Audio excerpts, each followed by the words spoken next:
भुजबळांनी असे म्हटलंय की आम्ही भारतातले दिवे आहोत आणि जिवंत राहण्यासाठी आम्हाला हे दाखवावं लागेल असे म्हणाले. काय दाखवायला लागेल? ताकद दाखवावं लागेल. नाही त्याच्यात काय गैर काय? भुजबळ साहेबांनी खूप सहन केले हो. मी स्वतः त्यांच्या कुटुंबाचं दुःख पाहिलंय. तुम्हाला आठवत असेल तेव्हा पक्ष एक होता, तेव्हा पक्षातून फक्त मी एकटीच आहे जी आर्थर रोड जेलला त्यांना भेटायला गेले होते. भुजबळ साहेबांच्या कुटुंबाचं दुःख जेवढं मी जवळून पाहिले, खूप सफर केलंय त्या फॅमिलीने. भुजबळ साहेबांची नातवंड असतील, सुना लेकी असतील, अहो त्यांचे अश्रू एक वेळ ते विसरले असतील, पण मी नाही विसरलेले. अहो कधी काळी एका ताटात जेवलेले आम्ही लोक आहोत. ज्या वेदना त्यांची नातवंडांनी भोगलेल्या आहेत त्या मी स्वतः पाहिलेल्या आहेत. अहो कोर्टात मी किती वेळा भुजबळ फॅमिली बरोबर गेली आहे. आर्थर रोड जेल मी कधीच पाहिलं नव्हतं, हे पहिल्यांदाच पाहिलं मी.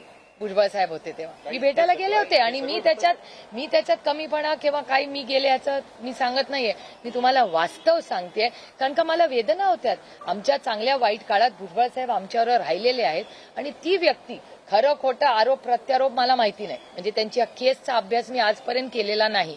आणि तेव्हाही मला वाटत होतं की कदाचित भुजबळ साहेबांनी काय आरोप प्रत्यारोपचा अभ्यास मी केला नाही, ते माझा पिंड नाही, ती माझी कॉर्स्ट्रेन नाही. पण त्या काळात त्यांच्या सुना लेकींबरोबर, त्यांच्या मुलीबरोबर, त्यांच्या नातवंडांबरोबर ताकदीने आबर उभं राहिलं, ही माझी नैतिकता होती. बाकी त्याच्या मागे माझा काही नव्हतं. कोण गेलं होतं मला सांगा? पक्ष तेव्हा एक होता ना. आज ते ज्यांच्या बरोबर आज आहेत त्यांच्यापैकी कोणीतरी कोर्टात कधी गेलं होतं का कोणी त्यांना आर्थर रोडला भेटायला गेलं होतं का? मी आजचं आणि उद्याचं काढत नाही, मी फक्त वास्तवते की त्यावेळीच पक्ष आणि मी एक नैतिकता आणि त्या कुटुंबाच्या बद्दल मला आस्था आहे. आजही भुजबळ साहेबांच्या लेकी सुनांबद्दल मला प्रचंड आस्था आहे. आणि भुजबळ साहेबांनी जे विश्व शून्यातून उभं केलं ते आपण मान्यच केलं पाहिजे. कुठलंही त्यांना बॅकग्राऊंड नसताना एक नेतृत्व त्यांनी उभं केलं. ते आज आमच्याबद्दल काही बोलले तरी मी कधीच विसरणार नाही, कारण का माझ्या आईनी माझ्यावर संस्कार केलेत की आपल्याबरोबर जेव्हा एवढी जरी कोणी 2 पैशाचीही मदत आपल्याबरोबर केली असेल तर सुप्रिया त्या मिठाला जाग, आयुष्यभर लक्षात ठेव, ही माझी आई नेहमी मला सांगते. त्याच्यामुळे भुजबळ साहेब आमच्याबरोबर आमच्या चांगल्या वाईट काळात उभे राहिलेले आहेत याची जाणीव मला आहे.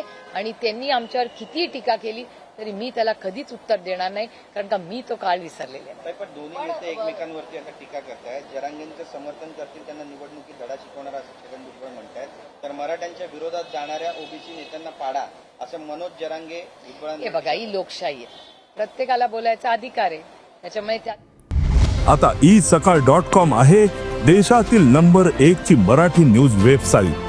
प्रत्येक अपडेटसाठी isakal.com ला नक्की भेट द्या.